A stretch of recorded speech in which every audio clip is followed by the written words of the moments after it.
दोस्तों, आपने न्यूज में अभी तमिलनाडु और सेंट्रल गवर्नमेंट के बीच हो रहे टसल को, कन्फ्लिक्ट को जरूर देखा होगा। ये जो कन्फ्लिक्ट है, जो लैंग्वेज को लेकर है, ये कन्फ्लिक्ट कोई नया तो नहीं है, लेकिन यहाँ पर अभी समग्र शिक्षा अभियान की फंडिंग को रोकना और लैंग्वेज का इशू, इस मुद्दे को वापस से यहाँ पर इसमें न्यूज में वापस इसको लेकर आ गया है। ये जो मुद्दा है ये अभी का नहीं, इसकी जो नींव है हम 1930 से ही देख रहे हैं और आज इस मुद्दे को, आज ये जो मुद्दा है वो ज्यादा गंभीर बनता जा रहा है। कैसे, समझेंगे हम आज के इस वीडियो में। नमस्कार दोस्तों, मेरा नाम सोनम पाठक है और आप सबका मैं चहल एकेडमी के इस प्लेटफॉर्म पर स्वागत करती हूं। दोस्तों, तमिलनाडु और सेंटर, यहां पर अगर हम इनकी बात करें तो एक तरीके से देखा जा रहा है कि हम बात कर रहे हैं सेंटर और स्टेट के रिलेशन की। ये रिलेशन यहां पर जो है वो किस बेसिस पर, यहां पर इनके बीच में इश्यूज क्या निकल कर आ रहे हैं। ये मेन इशू है लैंग्वेज का इशू। ये लैंग्वेज का कैसे, सेंटर की एक स्कीम है यहाँ पर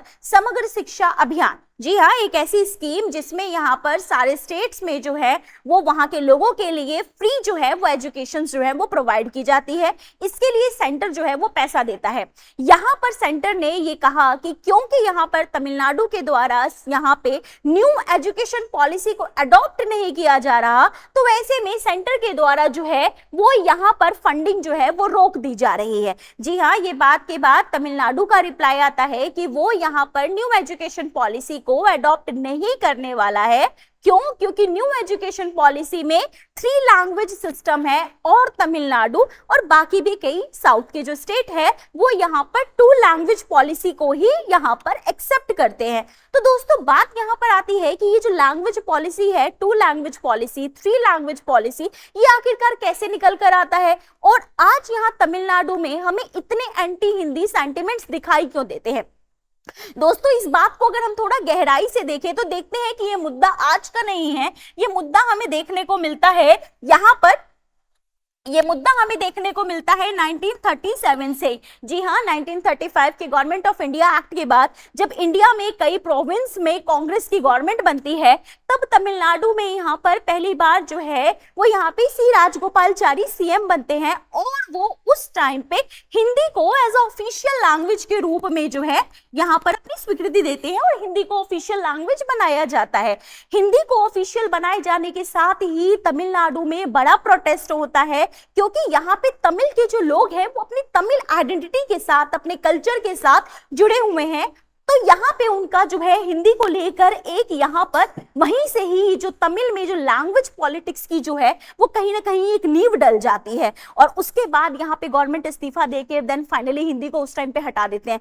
फिर ये मूवमेंट हमें अगेन देखने को मिलता है 1960s में। जी हाँ, 1960s के दशक में यहाँ पर क्या हो रहा होता है, जब हमारा देश आजाद होता है तो उसके बाद भी यहाँ पर चीजें चल रही होती कि लैंग्वेज को कैसे यहाँ पर क्या रखा जाए। ये बात तो तय थी कि यहाँ पर क्या किया जाए। भारत जो है वो इतनी डाइवर्स भूमि है कि यहाँ पर अगर हम सिर्फ एक लैंग्वेज को अगर प्रमोट करेंगे तो बाकी जो रीजनल लैंग्वेजेस हैं उनके यहाँ से बात उठनी या उनकी भी अपनी मांग आना बहुत एक नेचुरल सी चीज थी। यहाँ पे खासकर जो हमारे साउदर्न स्टेट्स है, कर्नाटका है, केरल है, आंध्रा है, इनकी भी अपनी जो क्षेत्रीय जो विशिष्ट भाषाएं हैं, इन भाषाओं के संदर्भ में मांग उठनी भी बड़ी स्वाभाविक थी।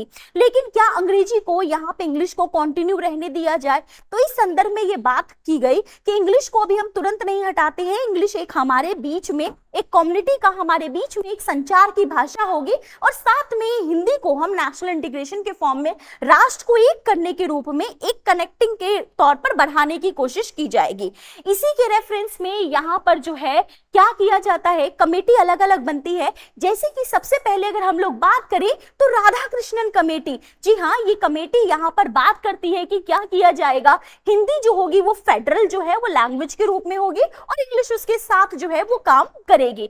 उसके बाद यहाँ पर बात करें, जो यहाँ पे सबसे ज्यादा जो इंपॉर्टेंट है हमारे लिए, वो है हमारे लिए कोठारी कमीशन। जी हाँ, कोठारी कमीशन क्या है, वो पहली बार ऑफिशियली जो है वो 3 लैंग्वेज फॉर्मूले को ऑफिशियली यहाँ पर इसकी बात करता है। ये 3 लैंग्वेज में है, आपकी एक इंग्लिश, एक आपकी अपनी मदर लैंग्वेज और एक यहाँ पर हिंदी। अब इसमें ये बात कही गई कि कोई भी जो स्टेट है, जैसे जो हिंदी स्पीकिंग स्टेट है दोस्तों, वो हिंदी स्पीकिंग स्टेट जो है वो यहाँ पर क्या करेंगे, हिंदी सिखाएंगे, इंग्लिश सिखाएंगे और कोई भी इंडियन लैंग्वेज प्रेफर करेंगे कि कोई साउथ की भाषा सिखा दे? नहीं, तो 3 लैंग्वेजेस में हिंदी, इंग्लिश और एक आपकी कोई भी इंडियन लैंग्वेज, कौन सी? जो भी हमारी 22 संविधान की भाषाएं हैं उनमें से कोई एक चूज कर सकते हैं।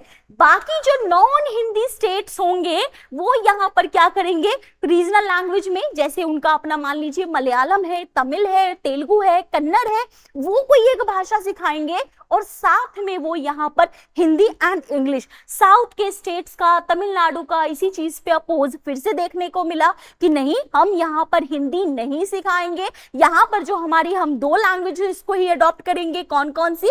यहाँ पर तमिल और इंग्लिश, क्योंकि यहाँ पे तर्क है उनका कि अगर हिंदी अगर आ जाएगी तो कहीं ना कहीं हमारी जो रीजनल आइडेंटिटी है वो लॉस हो जाएगी, हमारी अपनी जो भाषा है वो हमारा यहाँ पे नहीं देखने को मिलेगा, अपनी भाषा हमारा जो उसका डोमिनेंस है वो हमारा कम देखने को मिलेगा। और इसका सबसे ज्यादा अपोज तब हुआ जब गवर्नमेंट ने ये 19 जो है 64 कोठारी कमीशन के बेसिस पर आगे जो है एजुकेशन पॉलिसी बनी थी। और उसके बाद अब यहाँ पे 2020 में जब न्यू एजुकेशन पॉलिसी जब लेकर आई गई तो उसमें भी यहाँ पर 3 लैंग्वेज सिस्टम को लेकर आया गया। इस 3 लैंग्वेज सिस्टम में यही बात थी कि एक जो है वो इंग्लिश होगी, एक मदर टंग होगी और एक चाहे तो स्कूल किसी भी लैंग्वेज को अडॉप्ट कर सकते हैं। कंपल्शन नहीं है स्टेट के लिए या स्कूल्स के लिए कि वो हिंदी ही करे, लेकिन यहाँ पर तमिलनाडु का है कि नहीं, we will adopt only 2 languages formula, हम एनईपी को एक्सेप्ट नहीं करते हैं। तो यहीं से ये सारा मुद्दा जो है वो निकल कर आता है और यहाँ पर अभी हमें इन दोनों के बीच में टसल जो है देखने को मिलती है। गवर्नमेंट का यहाँ पे सीधा सीधा तर्क है कि भाई एनईपी में कोई कंपल्शन नहीं है कि आप हिंदी ही अडॉप्ट करो, यहां पर आप अपने अकॉर्डिंग कोई भी यहां पर चूज कर सकते हो। यहां पर तमिलनाडु का जो है वो यहाँ पे ये भी है कि कहीं ना कहीं जो सेंटर है वो हमारे स्टेट के मामले में जो है वो यहाँ पे क्या कर रहा है, इंटरफेयर कर रहा है। एजुकेशन दोस्तों एक कंकरेंट लिस्ट का जो है सब्जेक्ट है। इट मींस कि इसमें सेंटर भी अपना लॉ बना सकता है और स्टेट भी अपने लिए यहाँ पर जो है वो लॉ बना सकते हैं। तो तमिलनाडु का यही यहाँ पर तर्क है कि भाई सेंटर हमें रिकमेंड कर सकता है, स्टेट के पास राइट है कि वो एजुकेशन के रेफरेंस में अपना लॉ अपने लिए अपनी तरीके से चीजों को डिसाइड कर सके।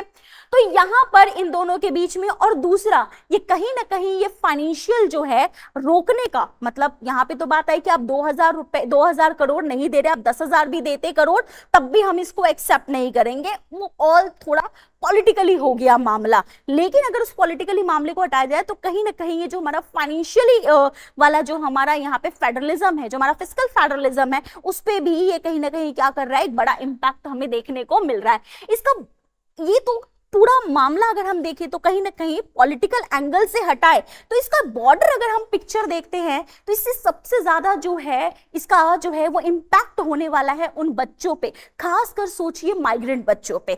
2011 की सेंसस कहती है इंडिया में 45 लाख जो है समथिंग माइग्रेंट्स हैं। अब इतने माइग्रेंट्स में से अकेले अगर हम यहाँ पर अगर हम लोग बात करें तो यहाँ पर कितना है, इन माइग्रेंट्स में अगर हम देखते हैं तमिलनाडु में एक बड़ा हिस्सा है माइग्रेंट्स का। वहां पर उन बच्चों के या फिर किसी भी स्टेट में बच्चों के अगर समग्र शिक्षा अभियान की अगर फंडिंग रोकी जाती है, उन बच्चों की एजुकेशन पे एक बड़ा इंपैक्ट जो है वो देखने को मिल सकता है, उनकी एजुकेशन प्रभावित हो सकती है, जिसकी वजह से यहाँ पर जो है ना तो उनके लिए फिर वो तमिल एजुकेशन, ना हिंदी एजुकेशन, ना इंग्लिश एजुकेशन। और हम जब आने वाले टाइम में हम बात कर रहे हैं कि 2047 हम इंडिया को हम विकसित भारत बनाएंगे, तो उस विकसित भारत में क्या हमारे बच्चे अनपढ़ रहेंगे, ये एक बड़ा क्वेश्चन दोस्तों निकल कर आता है। इसके अलावा यहाँ पे फेडरल इशू तो चीजें तो है ही हैं, तो अब यहाँ पे सबसे बड़ा इशू यही है कि क्या किया जाए, इस इशू को कैसे शॉर्ट आउट किया जाए सो दैट यहाँ पर जो है दोनों पक्ष मिलके बैठे, ठीक है, 3 लैंग्वेजेस फॉर्मूले पे जो भी सहमति बननी है वो बन पाए, सो दैट यहाँ पर बच्चों के पास बच्चों की एजुकेशन जो है वो नहीं रुकनी चाहिए। इसके बारे में आप क्या सोचते हैं वो तो आप कमेंट में बताएं, बट कमेंट में बताने से पहले देखते हैं इस क्वेश्चन को, ये क्वेश्चन को कैसे डील करना है। क्वेश्चन कह रहा है the recent conflict between the centre and the Tamil Nadu over the implementation of NEP 2020 and the withholding समग्र शिक्षा fund highlight deeper issues of federalism, linguistic identity and policy implementation discuss। तो ये जो पूरा इशू है now you have to discuss, क्या लगता है आपको इस इशू का एक कैसा क्या सॉल्यूशन होना चाहिए? जो भी आपके व्यूज हैं just let us know in comment section. फिलहाल इस वीडियो में इतना ही है, मिलते हैं आपसे आगे नेक्स्ट वीडियो में। Thank you very much. जय हिंद।